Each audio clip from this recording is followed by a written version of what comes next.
عورت چھپانے کی چیز ہے، جب یہ نکلتی ہے تو شیطان اسے جھانکتا ہے۔ عن ابن مسعود رضی اللہ عنہ ان النبی صلی اللہ علیہ وسلم قال المرأۃ عورۃ فاذا خرجت استشرفها الشیطان۔ حضرت عبداللہ بن مسعود رضی اللہ عنہما سے روایت ہے کہ حضور نبی کریم صلی اللہ علیہ وسلم نے ارشاد فرمایا عورت چھپا کر رکھنے کی چیز ہے، جب وہ باہر نکلتی ہے تو شیطان اس کو جھانکتا ہے۔ عورت باہر نکلے گی تو شیطان جھانکتا ہے۔ اب ہمارے مسلمان ہیں، ان کی بچیاں جو ہیں وہ ایسے ہی اب اتنی وہ کسی کے قابو میں تو رہی نہیں الا ماشاء اللہ۔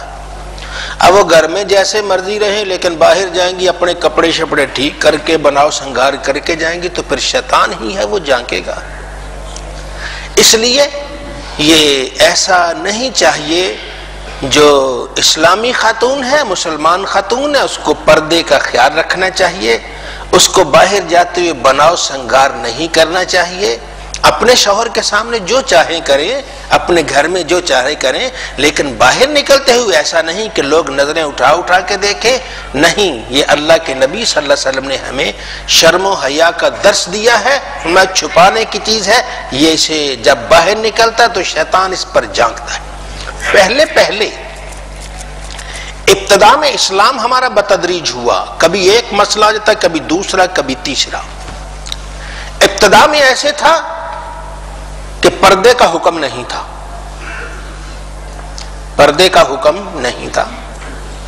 اب جب پردے کا حکم نہیں ہے تو مسلمان عورتیں ایسے ہی نکلتی تھیں۔ حضرت عمر رضی اللہ تعالیٰ اندر ہی اندر سے کڑتے رہتے تھے اور عرض کی یا رسول اللہ یا نبی اللہ، یہ ازواج مطہرات آپ کی بیویاں ہیں، ان کو پردے کا حکم دیجئے، بیگانے اور اپنے سارے آتے ہیں، لوگ پتہ نہیں کس نظر سے دیکھیں، مجھے نہیں اچھا لگتا۔ تو نبی کریم صلی اللہ علیہ وسلم نے فرمایا عمر اللہ کا حکم نازل نہیں ہوا۔ تو یہ روتے رہتے یا اللہ تو ہی کوئی حکم نازل کر دے، تو ہی کوئی حکم نازل کر دے، تو ہی کوئی حکم نازل کر دے۔ تو پھر ایک دن حکم آ گیا یا ایھا النبی قل لازواجک وبناتک ونساء المؤمنین یدنین علیہن من جلابیبہن۔ اے نبی صلی اللہ علیہ وسلم اپنی ازواج سے، اپنی بیٹیوں سے اور مسلمان عورتوں سے حکم دے دیجئے کہ باہر جب بھی نکلے بڑی چادر لے کر اپنا چہرہ چھپا کر نکلے۔ تو یہ حکم آ گیا تو عمر خوش ہو گئے، عمر خوش ہو گئے۔ 3-4 مسئلے ایسے ہیں کہ جس میں حضرت عمر اللہ سے دعائیں مانگتے رہتے تھے۔ ایک مرتبہ شراب نوشی ہو رہی تھی، شراب کے بعد وہ کیا کہتے بیکی لوگ باتیں کر رہے تھے، عمر یہی یا اللہ یہ کیا ہو رہا ہے، ہمارے مسلمان ہیں یہ کہاں چلے جائیں گے، یا اللہ کوئی حکم نازل کر دے تیری مہربانی۔ اللہ کا حکم آ گیا لا تقربوا الصلاۃ وانتم سکارا، جب نماز پڑھو تو نماز پڑھتے ہوئے اس کے قریب نہیں جاتے۔ عمر یا اللہ یہ ابھی نہیں، یہ نماز کے بعد بھی ایسا کرتے رہتے، اس وقت میں ہوا روک لک تو گج گئے۔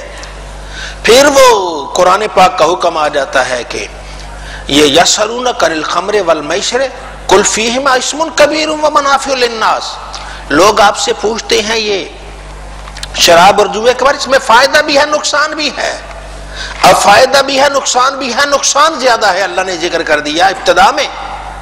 تو اب وہ عمر کہتے یا اللہ ابھی نہیں، میری مہربانی کر دے، مسلمانوں کو اسے پاک کر دے، یہ مسلمان کیا کریں گے، ایسا کریں گے۔ وہ تو اس وقت ایسے شراب چلتی تھی جیسے اب یہ چائے چلتی ہے، اٹھتے بیٹھتے چلتے جیسے انسان اپنا پیتا چائے پیتا، ایسے وہ چل رہی تھی شراب، ایسے چل رہی۔ اور پھر عمر یہ دعائیں روتے رہتے تھے۔ ایک دن پھر آ گیا یسألونک عن الخمر والمیسر، اور اس کے بعد اللہ تعالیٰ کا حکم آتا ہے، وہ قرآن پاک کی آیت یاد ہے کسی حافظ کو؟ انما الخمر والمیسر والانصاب والازلام رجس من عمل الشیطان فاجتنبوہ، یہ شراب جوا یہ سارا پلید ہے، شیطان کا کام ہے، مسلمانوں اس سے رک جاؤ۔ عمر خوش ہو گئے، مولا تیری بڑی مہربانی، تو یہ ہیں عمر کہتے ہیں وافقنی ربی، میرے رب نے میرے چند معاملات مسئلے ایسے اس میں موافقت کی ہے۔ تو اللہ تعالیٰ کا کتنا بڑا انعام ہے، وہ رب تو کریم ہے، دلوں کے بھیتوں کو جانتا ہے۔ اب اسی سلسلے میں وہ سلسلہ تو یہ نہیں ہے، لیکن اللہ کا کیا حکم ہے، کتنی مہربانی کرتا ہے۔ نبی کریم صلی اللہ علیہ وسلم کے پاس ایک عورت آئی، اس نے کو اپنا گھریلو مسئلہ پیش کیا، یا رسول اللہ، یا نبی اللہ، ایسے میرے خامد نے مجھے کچھ لفظ کہہ دیا۔ اب اس وقت کے رواج کے مطابق وہ علیحدگی ہو جاتی تھی۔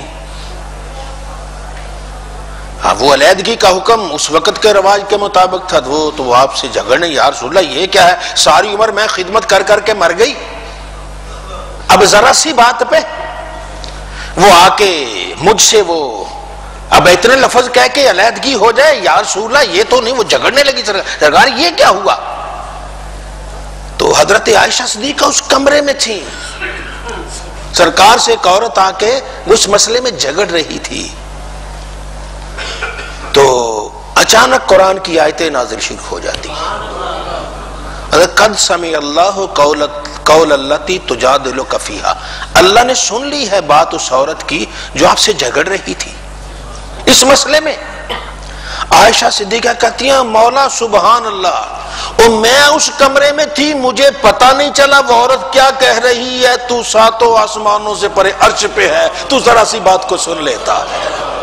اللہ وہ تو عرش پہ پتہ نہیں ہے، تو ہر جگہ ہی اللہ، پر اللہ یا اللہ تیری تو شان ہی بڑی، تو کہاں ہے، تو نے یہاں بات کو سن لی، میں کمرے میں تھی مجھے پتہ نہیں چلی، تو سن لی ہے۔ تو ایمان والے تیرے دل میں ذرا سی بات آئی، ہمارا خالق و مالک اس کو بھی سن لیتا ہے، چاہے کہیں بھی ہو، بلکہ وہ تو یہاں تک فرماتا ہے تاریک رات میں کالی چٹان پہ چلنے والی کالی چیونٹی کی قدموں کی آواز بھی اللہ سن لیتا ہے۔ تو وہ رحیم و کریم اتنا ہے، تو وہ اللہ تو ہر بات کو سنتا ہے۔ تو آئیے اس خالق کا بنتے ہیں، تو خالق نے ہمیں کیا فرمایا ہے کہ عورت اس کے قریب نہیں، غیر محرم کے قریب نہیں جاتے، اس دور میں ہے بڑا مشکل، لیکن جو عمل کر لے گا اس نے اپنے لیے مشکل جنت کو بڑا آسان بنا لیا ہے۔ ہاں اس پر عمل کرنے سے ہے مشکل، لیکن اگر یہ مشکل حل کر لے تو اس کا ایک بڑا فائدہ ہے کہ وہ جس نبی کا کلمہ پڑھتے ہیں وہ راضی ہو جاتا ہے۔ کیا اتنا بڑا انعام کافی نہیں ہے؟ ہمارے لیے کافی ہے انعام۔ تو آئیے اللہ تعالیٰ کے پیارے نبی صلی اللہ علیہ وسلم کے ارشادات پر عمل کرتے ہیں، اور سرکار کے ارشادات پر عمل کرنے والا دونوں جہاں کی بازی جیت جاتا ہے۔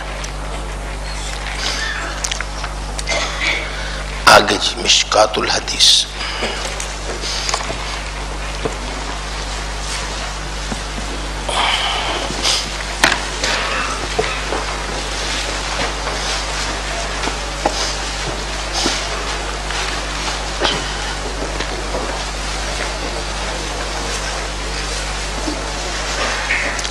جی بسم اللہ جی۔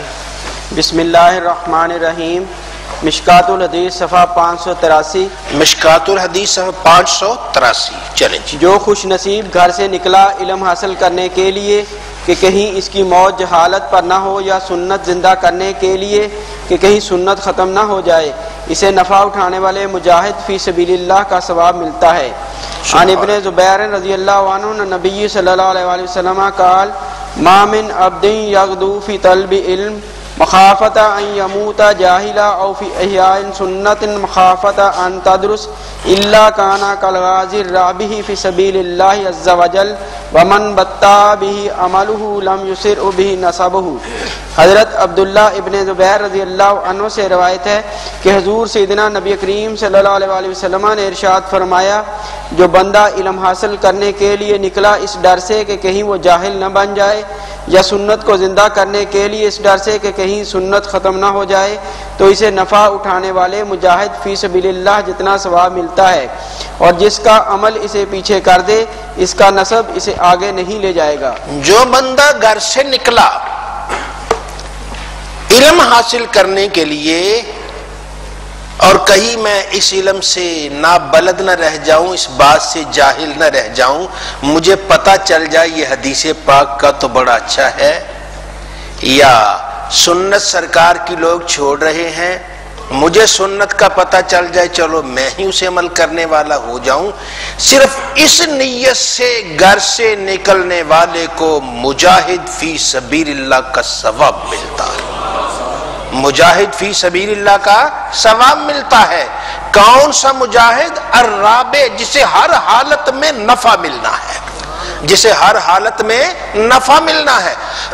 اگر وہ زندہ آتا ہے مال غنیمت لے کر آتا ہے، اللہ اسے پیسے بھی دیتا ہے، وہاں سے مال ملتا ہے، رب اسے بہت سا نوازتا ہے، اور اگر اس کا وقت پورا ہو گیا، وقت تو گھر میں پورا ہو جائے، وقت تو وقت پورا ہونا ہے، اگر اس کا وقت پورا ہو گیا ہے، سب سے بڑا انعام یہ ہوگا کہ وہ نیلی چھت والا اس سے راضی ہوگا، اللہ اس سے خوش ہوگا۔ شہید کا قطرہ گرنے سے پہلے، خون کا قطرہ گرنے سے پہلے اللہ اسے جنت کا اس کا اپنا مکان دکھاتا ہے۔ تو جسے جنت کا اتنا بڑا مکان مل جائے اسے کیا ہے؟ آپ کسی کو کہے نا جی یہ جی 4 کنال کی کوٹھی آپ کی ہے، 8 کنال کی کوٹھی یہ آپ کی، یہ لیں چابی، وہ جتنا بھی بیمار ہوگا، بیماری 2 منٹ کے لیے تو اسے احساس ہی نہیں رہے گا، اتنی بڑی کوٹھی مجھے مل گئی ہے۔ تو یہ بلا تشبیہ، یہ تو کوئی کسی کھاتے میں نہیں ہے، یہ دنیا کی، یہ ختم ہونے والی۔ اللہ کا انعام، اللہ تعالیٰ کے وہ محل اتنے عظیم ہیں کہ اس کی ایک ایک چیز کی کیا قیمت ہوگی۔ نبی کریم صلی اللہ علیہ وسلم فرمایا، اور تم کیسی باتیں کرتے ہو میرے ساتھ، سعد بن معاذ کا جو رومال ہے، ساری دنیا کی دولت ایک طرف رکھ دیا، اس کی قیمت ادا نہیں ہو سکتی۔ رومال کتنا چھوٹا سا رومال ہوتا ہے، ایک بالشت کا ہوتا ہے جسے انسان یہ وغیرہ صاف کرتا ہے، اس کو اصل اس کو رومال کہتے ہیں، اس کو تو پگڑی کہتے ہیں، چلو آپ کہیں جی اس کو ہی رومال کہہ لیتے ہیں جو سر پہ لوگ باندھے۔ یہ کتنا ہوتا ہے؟ گز 2 گز کا رومال، کیونکہ ساری دنیا کی دولت اس کی قیمت نہ بن سکے، اتنا اعلیٰ ہے۔ وہ کیسا اعلیٰ ہوگا؟ وہ اتنا اعلیٰ ہے کہ انسان اس کا تصور نہیں کر سکتا۔ دن بدن اس میں نکھار آتا ہے، دن بدن اس میں حسن آتا ہے۔ دنیا کی چیزوں کو فنا ہے، قیامت کی چیزوں کو فنا نہیں ہے، وہ باقی رہنے والی ہیں، سدا رہنے والی ہیں۔ آئیے فانی پہ فریفتہ نہیں ہوتے، باقی پہ فریفتہ ہوتے ہیں۔ گھر کی دہلیز سے نکلتے ہوئے، قدم باہر نکالتے ہوئے یہ تمنا کرتے ہیں، یہ نیت کرتے ہیں، یا اللہ یہ قدم تو اپنے دین کے لیے اٹھا لے، مہربانی کر دے، مجھے کوئی دین کا لفظ ہی سکھا دے، میں تیرے دین کا لفظ سکھے، مجھے ذوق و شوق ہی مل جائے تیری۔ اور صرف اتنا ہی خیال کرنے سے اللہ تعالیٰ اس کی جھولی کو بھرتا ہے، انعامات دیتا ہے تو بے حد و بے حساب دیتا ہے۔